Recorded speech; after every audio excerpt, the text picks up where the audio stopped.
ہوتا ہے, اس کے ہاتھ اٹھتے ہیں تو تقدیریں بدل جاتی ہیں, اس کا ہاتھ مسیحا کا کام کرتا ہے, دوائیں جواب دے جاتی ہے, وہاں اللہ کے اس برگزیدہ بندے کی دعا کام آتی ہے. لا ولد کو خدا اولاد والا بنا دیتا ہے, آخر وہ انسان ہی تو ہے, اس کی دو آنکھیں ہیں, اپنی بھی دو آنکھیں ہیں, اس کے دو ہاتھ ہیں, اپنے بھی دو ہاتھ ہیں, اس کے دو پیر ہیں, اپنے بھی دو پیر ہیں. ولی میں اور ہم میں جسم کے اعتبار سے کوئی فرق نہیں ہوتا, پھر کیا وجہ ہے کہ ولی جس کو دیکھ لیتا ہے اس کی کایا پلٹ جاتی ہے؟ کیا بات ہے, کیا اونا میں قبرستان کی کمی ہے یا قبروں کی کمی ہے؟ آپ اپنے دادا کے نام پر ایسی محفل کیوں نہیں سجاتے؟ عبدالستار بابا کے نام پہ ایسی محفل کیوں سجتی ہے؟ وجہ یہ ہے جن کے دل خدا سے واصل ہو جاتے ہیں, جو خدا کا قرب پاتے ہیں.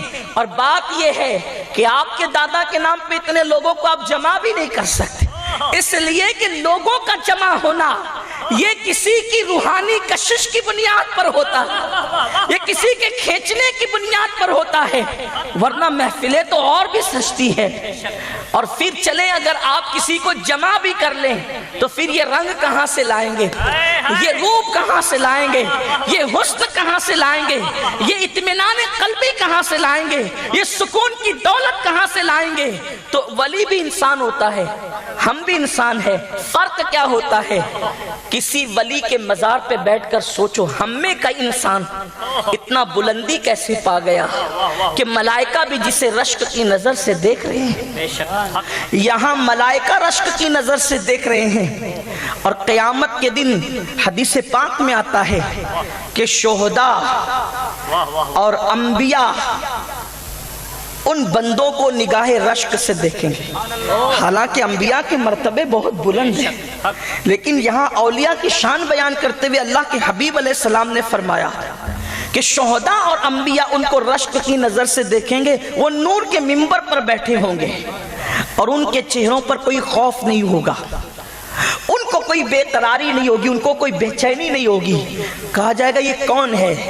کہا جائے گا نہ یہ شہید ہیں نہ یہ نبی ہیں, بلکہ یہ وہ لوگ ہیں جب سب سو جاتے تھے.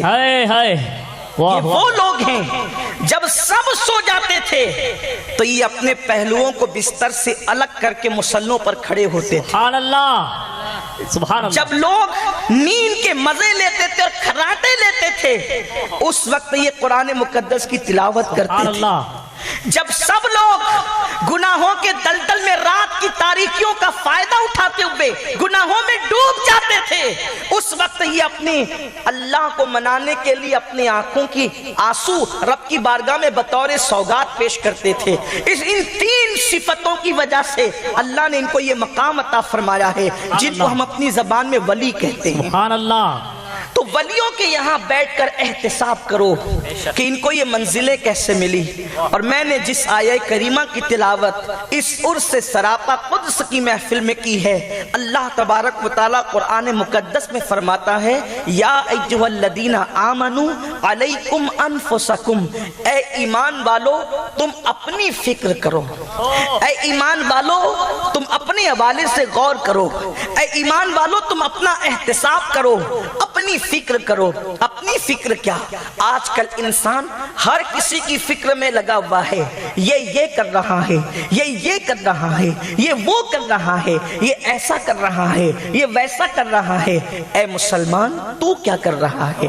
تیری زندگی کیا ہے؟ تیری زندگی کی صبح کیا ہے؟ تیری زندگی کی شام کیا ہے؟ تیری زندگی کی راتیں کیسی ہے؟ میرے پیارے آقا صلی اللہ علیہ وسلم کے پیارے دیوانوں, اللہ نے انسان کو دنیا میں بھیجا, یہ دنیا میں راحت کے لیے نہیں بھیجا گیا, دنیا میں سکون اور اطمینان کے لیے نہیں بھیجا گیا, دنیا میں نرم گدوں کے لطف اٹھانے کے لیے صرف نہیں بھیجا گیا, دنیا کے اندر غذاؤں کی لذتیں اٹھانے کے لیے صرف نہیں بھیجا گیا, بلکہ دنیا میں تو بطور امتحان, بطور آزمائش بھیجا گیا.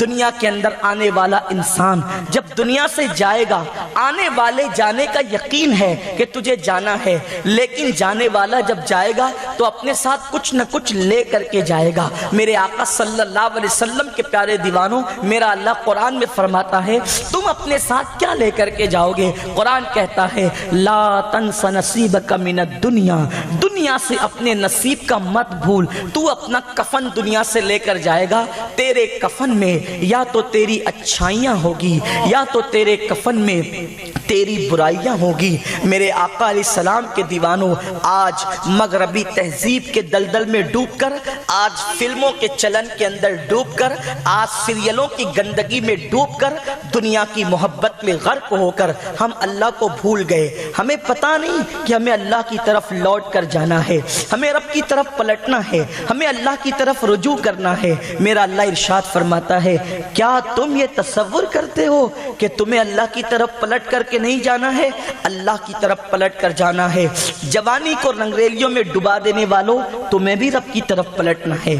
بڑھاپے میں سفید بال ہونے کے بعد بھی اپنی داڑیوں کو، سفید بال والی داڑیوں کو منڈا کر گٹروں میں پھینکنے والوں، کب تک کہ داڑھی کٹا کر تم اپنے آپ کو مصنوعی جوان لوگوں کے سامنے جو ہے ثابت کرتے رہو گے؟ آخر رب کی طرف پلٹنا تو ہے، اللہ کی طرف رجوع تو کرنا ہے۔ آپ مجھے بتائیں اللہ کے یہاں کیا چلے گا، رب کے یہاں کیا چلے گا؟ آج کل لوگ بہت مغرور ہے، کوئی اپنی نیکی پر، کوئی اپنے تقوی پر، کوئی اپنی پرہیزگاری پر۔ آئیے امام علی مقام علی جدی علیہ السلام کے حقیقی سگے پر پوتے امام الائمہ، جس کی صحبت پر امام اعظم ناز کرتے تھے، آپ دیکھیں تو صحیح اس ذات کو امام جعفر صادق کہا جاتا ہے۔ وہ امام جعفر صادق اللہ اللہ ایسی ذات ہے کہ انہوں نے علم کے جو دریا بہائے ہیں، آپ اس کا تصور کہیں نہیں دیکھ سکتے۔ امام اعظم ابو حنیفہ کا وہ بڑا مشہور سا قول ہے، فرماتے ہیں اگر 2 سال امام جعفر صادق کی صحبت میں مجھے بیٹھنے کا موقع نہ ملتا تو نعمان ہلاک اور تباہ ہو گیا ہوتا۔ میرے آقا صلی اللہ علیہ وسلم کے پیارے دیوانوں، یہ اہل بیت کے فیضان کو لٹانے والی ذات سیدنا امام جعفر صادق رضی اللہ تعالیٰ عنہ۔ امام جعفر صادق جب اپنے دوستوں کے ساتھ بیٹھتے تھے، اپنے مریدوں کے ساتھ بیٹھتے تھے، اپنے یاروں کے ساتھ بیٹھتے تھے، تو ہر دن آپ کا معمول یہ تھا، ذرا دل کے کانوں سے سننا میرے آقا صلی اللہ علیہ وسلم کے دیوانوں، میں اکثر کہتا ہوں، ممکن ہے میری بات کسی کو بری بھی لگتی ہوگی، آج ہم اپنے آپ کو جنتی تصور کر بیٹھے ہیں، یہ ہم جنت میں نہ جائیں گے تو کون جائے گا؟ ہمارا حال یہ ہے، ہماری گلیاں اتنی گندی ہے کہ اس گلی سے کسی کو گزرنے کے لیے چاہے وہ بہت اوب ہوتی ہے، بہت بے چینی ہوتی ہے۔ مسلمانوں کی گلیاں گندگی سے بھری ہوئی ہے۔ آپ مجھے بتائیں جس مذہب میں صفائی کو، طہارت کو نصف ایمان قرار دیا گیا ہو، اگر ان کی گلیاں کچرے اور گندگی سے بھری ہوئی ہو تو اس میں رہنے والوں کی ذہانت کا پتہ چلتا ہے کہ جس کی گلیاں اتنی گندی ہے ان کے گھر کتنے گندے ہوں گے، اور جن کے گھروں کی گندگی کا اندازہ نہیں کیا جا سکتا ان کے دل کتنے گندے ہوں گے۔ آپ اندازہ کریں، گلیوں کی گندگی ہمارے دلوں کی گندگی کی طرف اشارہ کرتی ہے۔ میرے آقا صلی اللہ علیہ وسلم نے زندگی گزارنے کا جو سلیقہ اپنی امت کو عطا کیا ہے، آج امت کے اندر وہ باتیں موجود نہیں رہ گئی۔ غیر اس کو اختیار کر رہے ہیں، مسلمان اختیار کرنا نہیں چاہتے، بلکہ اپنی طبیعت تو یہ ہے گٹکا کھائیں گے، جہاں جی میں آئے گا تھوک دیں گے۔ اپنی گلیوں کو گندا ہم کریں، اپنی طبیعت کے مطابق تھوک دیں۔ اللہ کے رسول صلی اللہ علیہ وسلم نے ہر جگہ تھوکنے سے بھی منع کیا، آقا کریم نے ہر جگہ پیشاب کرنے سے بھی منع کیا۔ اللہ کے رسول صلی اللہ علیہ وآلہ وسلم نے فرمایا جہاں لوگوں کا اٹھنا بیٹھنا ہو وہاں پیشاب پاخانہ نہ کیا کرو، جمے ہوئے پانی میں پیشاب کرنے سے منع کیا۔ حضور علیہ السلام نے زندگی گزارنے کا کتنا حسین طریقہ بتایا۔ حضور نے صرف ہمیں نماز کی تعلیم نہیں دی، بلکہ اللہ کے رسول نے پیدائش سے لے کر قبر میں جانے تک ایک ایک لمحہ ہماری رہنمائی کی۔ اللہ کے حبیب صلی اللہ علیہ وسلم، مسلمانوں کے محلوں میں رات کے 3-3 بجے تک لڑکے بیٹھے ہوئے ہیں، باتیں کیا ہو رہی ہے؟ وائٹ ہاؤس کی باتیں، پارلیمنٹ کی باتیں یہ ایسے کرتے ہیں جیسے یہ کسی محلے کے فرد نہیں ہے، بلکہ یہ خود وزیر اعظم ہیں۔ ہنسنے کی بات نہیں ہے، خود کے بچوں کے مستقبل کی جنہیں فکر نہیں، وہ امریکہ اور برطانیہ کے مسائل پہ ڈسکس کرنے بیٹھے۔ ارے صبح تیرا بیٹا بھی اسکول جائے گا کہ نہیں جائے گا اس کی فکر تجھے نہیں ہے، تیری بیٹی بازاروں میں بے پردہ گھوم رہی ہے اس کی فکر تجھے نہیں ہے، اور تو عالمی مسائل پہ ڈسکس کرنے کے لیے بیٹھا ہے۔ یہ میری قوم کا حال ہے، جس کے گھر میں رات کے 2-2 بجے تک کے ٹی وی بجتا ہے۔ اس قوم کا حال یہ ہے کہ وہ کہتے ہیں ہم تو جنت میں ہم جنت میں جائیں گے، جنت ہمارے باپ کی جاگیر ہے، جنت لکھا کر کے لائے ہیں جیسے۔ اور بڑی معذرت کے ساتھ مجھ جیسے کچھ کم فہم مخاطبہ اور مقرر بھی حالات سے سمجھوتا کرنے پر اس قدر آ چکے ہیں کہ اب خدا کی پسند کی بات منبر پر کم ہوگی، بلانے والوں کی پسند کی بات زیادہ ہوگی۔ پھر ہم یہ کہیں گے کہ ایک بار سبحان اللہ کہو تو جنت ملے گی، ایک بار سبحان اللہ پہ جب جنت ملے گی تو کوئی پاگل ہے کہ صبح کو فجر کی نماز پڑھنے کے لیے مسجد میں جائے؟ کیا امام اعظم ابو حنیفہ کا یہ فتویٰ نہیں پتا؟ جس کے فرائض نامکمل ہو اللہ اس کے نفل کو قبول نہیں فرماتا۔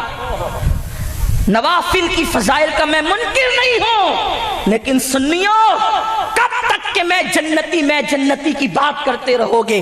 آؤ جس کے گھر سے جنتیں بٹی ہے، جس کے در سے جنتیں بٹی ہے، امام جعفر صادق رسول اللہ کی اولاد ہیں، اور خدا کی قسم اتنی قریب کی اولاد ہیں کہ بچے بچے کو جعفر صادق کا نسب نامہ یاد ہے۔